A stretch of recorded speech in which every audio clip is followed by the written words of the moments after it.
Flour dust still clung to the rafters of the Hargrove mill the morning they found the body. Not Elliot Hargrove's body. He was very much alive, standing on the porch of his white-painted house on Sycamore Street, with a cup of coffee and a satisfied expression. But the body of the mule he had beaten to death in the yard for pulling too slow on a wet afternoon. The town of Gideon's Crossing, pressed flat against the Arkansas River basin in the drought-scarred summer of 1883, noted the dead animal and said nothing. They had learned over 5 years that noting things in Gideon's Crossing came with a cost. Louisa Hargrove had learned the same lesson on the 14th night of her marriage. She had been 19 years old then, the daughter of a land surveyor named Cobb, who had drunk himself into a shallow grave and left behind nothing but unpaid debts and a daughter too pretty for her own good, in a town too small for pretty things to go unnoticed. Elliot Hargrove had noticed.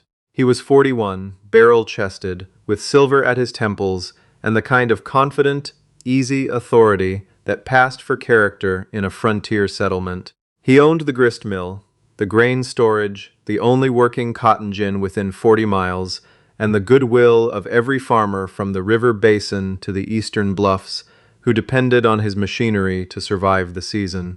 When Elliot Hargrove came calling on Louisa Cobb with a string of good horses and a promise to settle her father's debts, the town called it a generous match. Louisa called it a locked door. The first time he struck her, it was because supper was cold. Not badly cold, lukewarm. The kind of temperature that results from a husband arriving home 2 hours past the time he stated. But Elliot had a precise and unforgiving relationship with the world's obligations to him, and Louisa learned that night, face pressed to the pine plank floor of the kitchen, that her obligation was the most total of all. He had crouched beside her afterward, not to help her up, but to straighten the front of his own shirt, disturbed in the scuffle. "I built this house," he had told her, his voice quiet and absolute, the way a man speaks when he has never once been contradicted. "Everything in it runs on my terms, including you." She had believed, for a time, that it was her fault, that she was clumsy, careless, slow, dull, worthless in the particular ways he catalogued for her over the following months. He was an articulate man, Elliot. He did not simply strike and leave, he explained.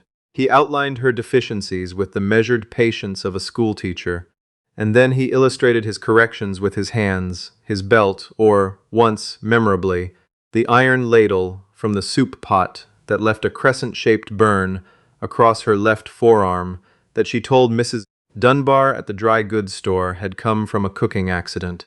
Mrs. Dunbar had looked at the mark, looked at Louisa's face, and turned back to measuring calico. The town knew. Gideon's Crossing was not a large place. Sound traveled in the summer heat, and the walls of clapboard houses were thin as confidence. The widow Alderton next door had taken to sitting on her back porch with particular frequency during the evenings, her lips moving in what she told herself was prayer. Pastor Enfield had once, after a Sunday service, pressed Louisa's hands in his and asked if everything was well at home, and when she had said yes, he had nodded with the rapid relief of a man who does not actually want the answer to change.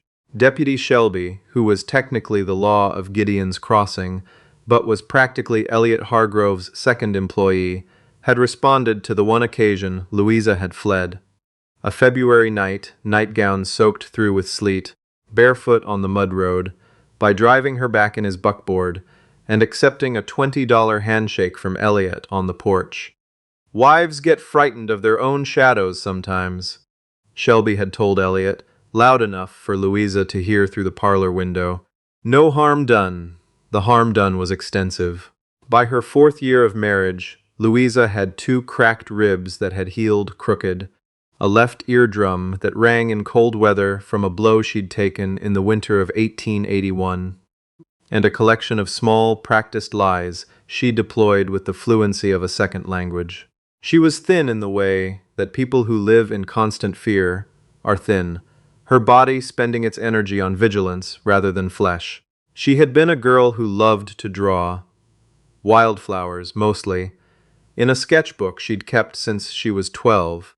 But she had stopped after Elliot burned the book in the kitchen stove one evening because she'd been drawing instead of mending his shirts. She hadn't cried about the sketchbook. She had learned not to give him the satisfaction of knowing what hurt her most. What she had not lost, though she could not have told you where she kept it, was a small and stubborn core of something that refused to become nothing. It did not speak to her. It did not give her plans or courage. It simply existed, like a coal buried under ash, holding its heat in secret. The breaking point arrived, as breaking points do, not dramatically, but with the flat inevitability of a thing that was always going to happen. It was August. The cotton gin had thrown a belt during a critical processing week, and a farmer named Pruett, who had been waiting on his harvest to clear a bank debt, had lost 2 days. He'd made the mistake of saying so to Elliot's face. Elliot had lost a contract over it. He came home that evening with the particular stillness that Louisa had learned to fear more than any shouting, the stillness of a man who had been controlling himself all day and had arrived at the place where control was no longer interesting to him. She was putting supper on the table. She had been careful.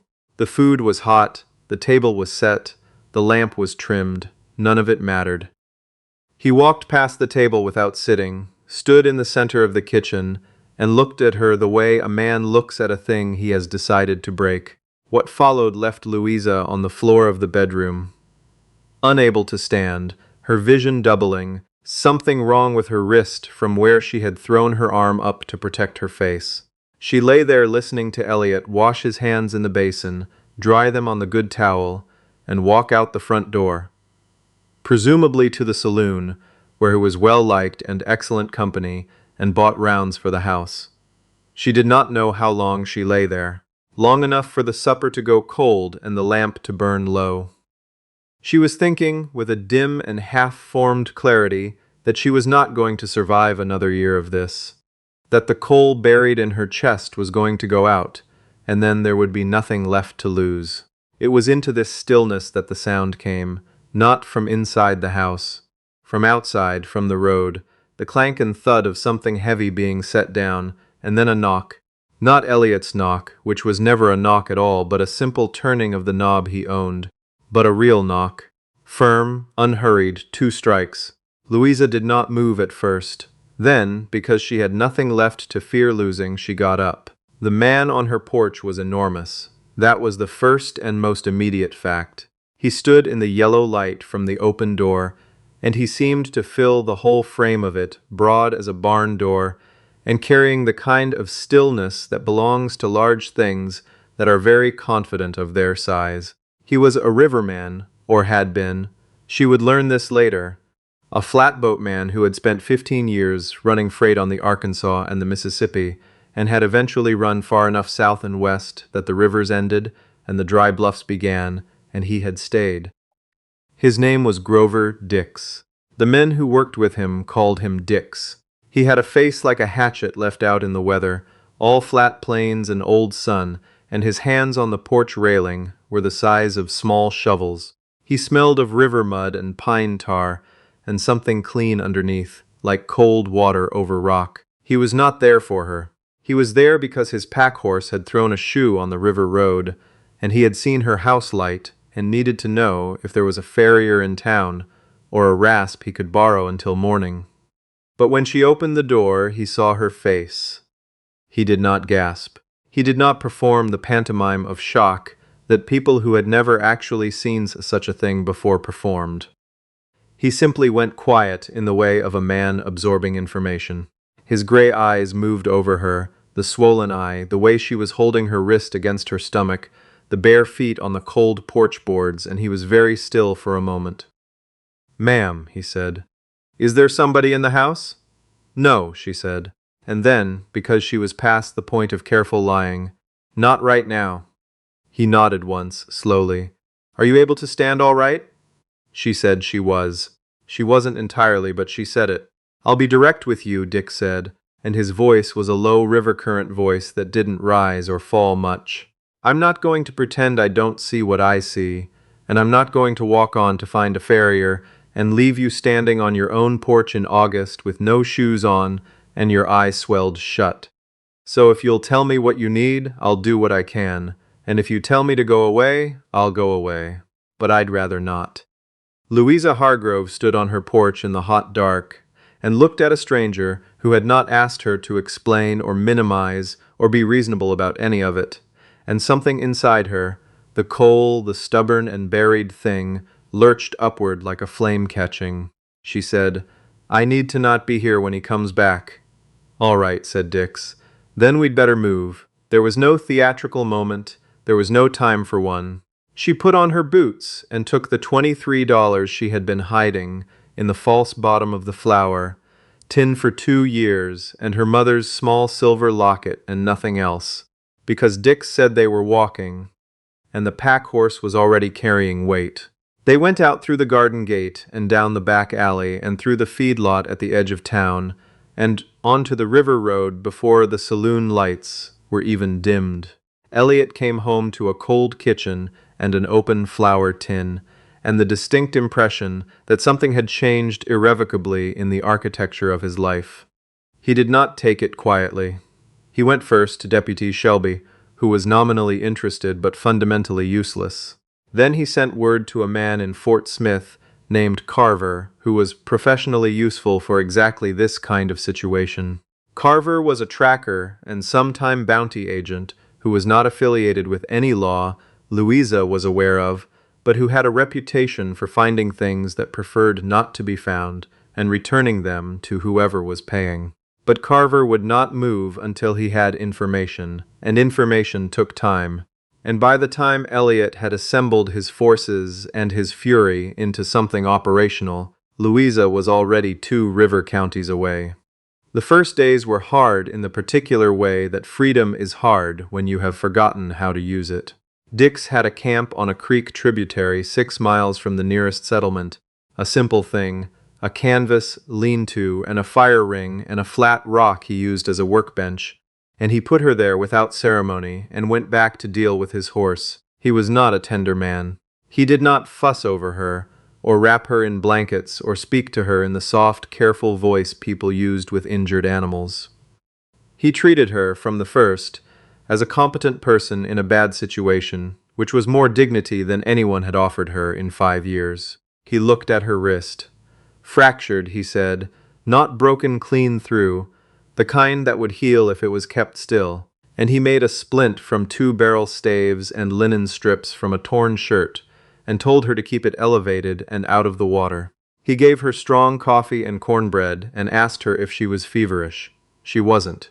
He told her the swelling on her eye would peak around the 3rd day and then come down.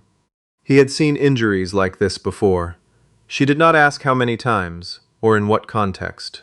Not yet. What she learned about Grover Dix, over the days that followed, came slowly, and in pieces, the way river information comes, a little more depth revealed with every pass. He had been in the war on the Union side, and had come home to find that home was no longer the word for the place he'd left. He had put himself on the water instead, because water was honest about what it was.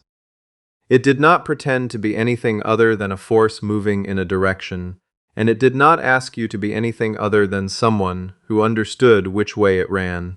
He had stopped running freight 2 years ago, after a disagreement on the dock at Memphis that had left one man with a broken arm, and Dix, with the strong sense that cities had gotten too small for him. He had been making his way through the bluff country since then, trapping some, doing odd labor, following no particular line. He did not seem troubled by this. He seemed, in fact, more comfortable in his own skin than any person Louisa had encountered, which she found both strange and quietly enviable. She began to heal. It is not a fast thing, and it is not a straight line, and anyone who has lived in sustained fear knows that the body heals faster than the rest of it. She still flinched at sudden sounds. She still woke in the dark with her heart slamming, listening for footsteps that weren't there. She still caught herself calculating. The angle of a man's shoulders, the set of a jaw, the micro-expressions of a gathering temper. before she registered that the only man in her vicinity was one who had never once in their acquaintance moved toward her with anything resembling threat. She started drawing again. There was no sketchbook, so she used the backs of Dix's supply receipts and a stub of charcoal from the fire. Prairie flowers, river grass, the shape of the bluffs in the late afternoon light.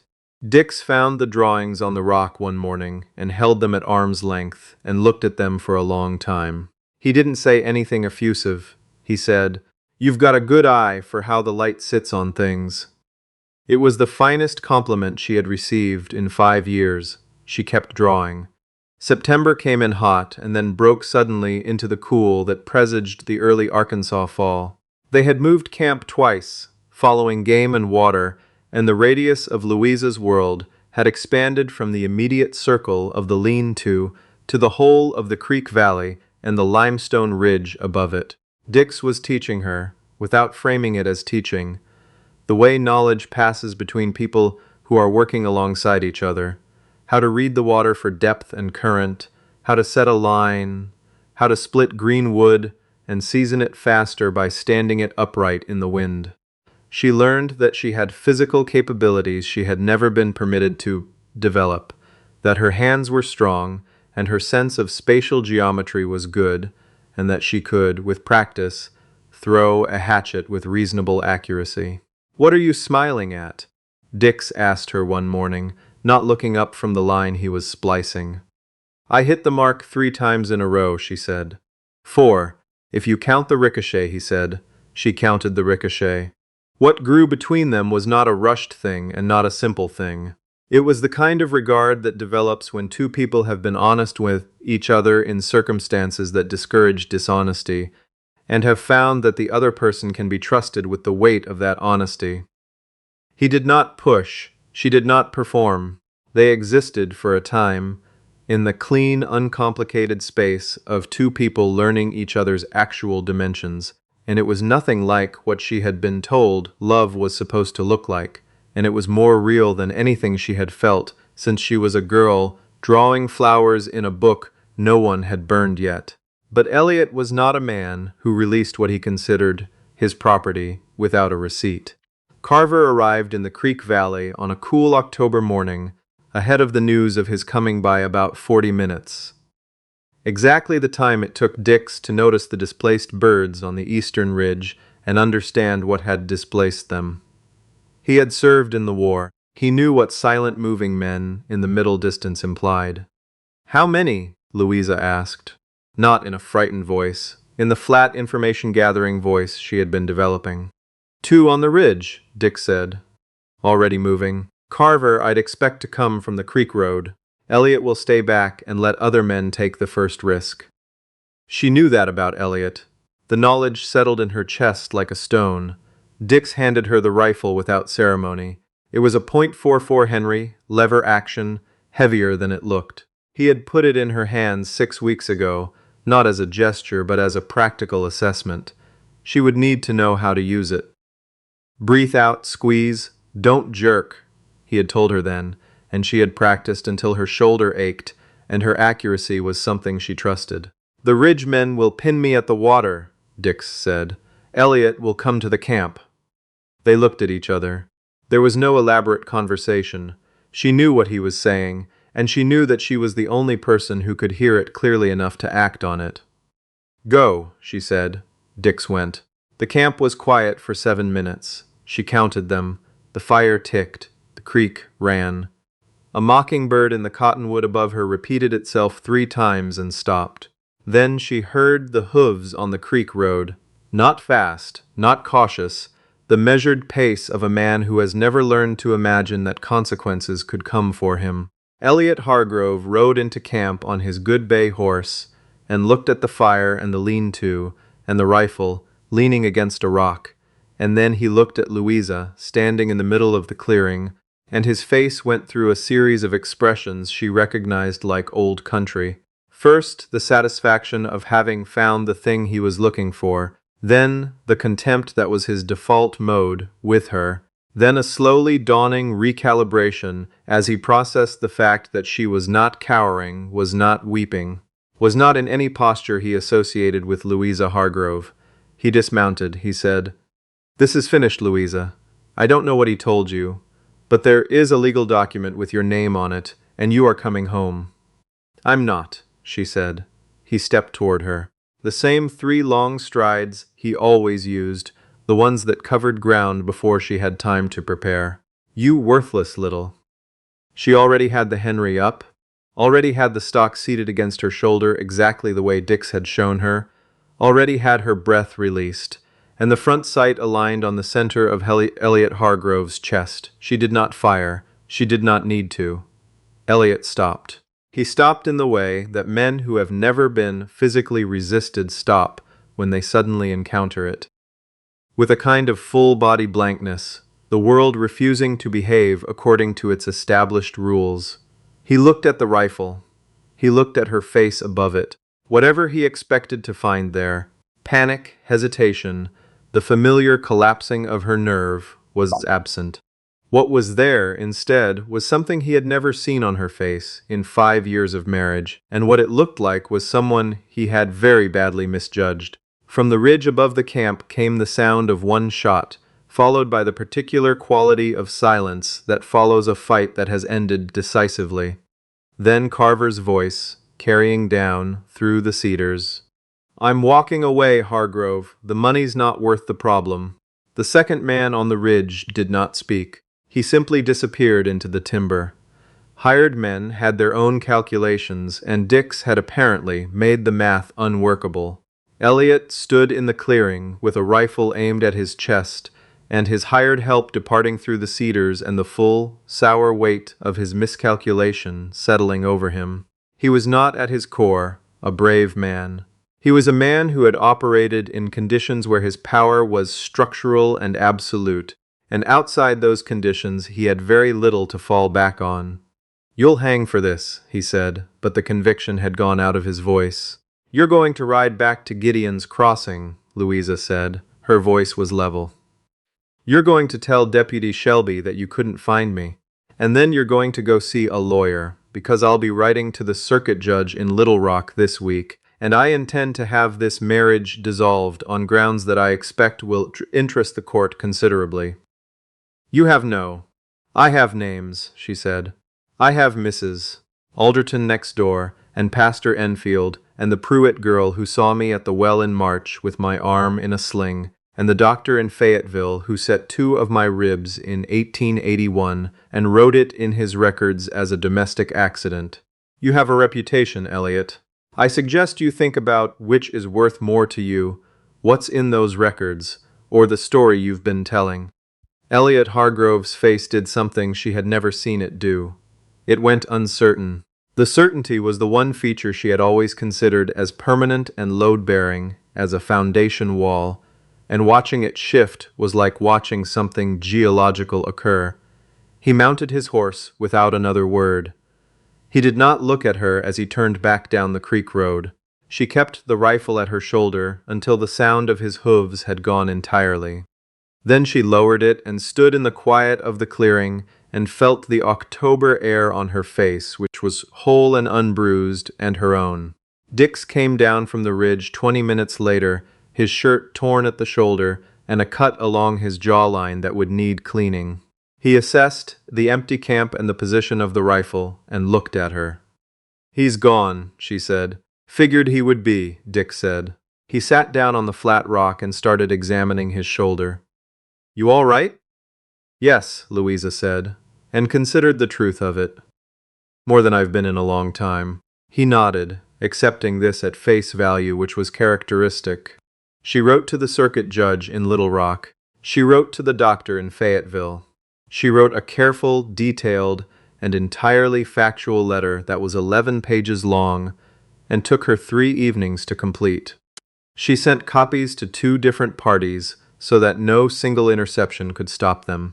Gideon's Crossing was not large enough to contain what those letters held, and by the following spring, when the circuit came through, Elliot Hargrove discovered that a man's reputation and a man's crimes are 2 things that can coexist comfortably for years until someone decides to put them in the same sentence.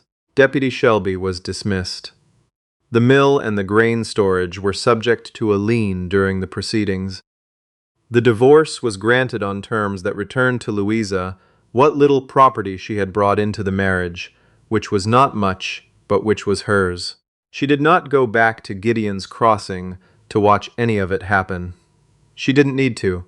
She had already left it further behind than geography accounted for. She and Dix moved west that winter, following the river's logic, moving where the landscape opened, staying where it suited them, not requiring it to be permanent before they called it home. She kept drawing, and eventually someone in a river town offered to pay her for a set of botanical illustrations for a seed catalogue, which was not glamorous, but was money she had earned entirely on her own. And she thought about that for most of the afternoon, with a satisfaction so complete it was almost hard to look at directly. She was 24 years old. She had survived 5 years in a locked room and walked out into the open air, and found that she still knew how to breathe in it. The girl who had sketched wildflowers in a book was not dead after all.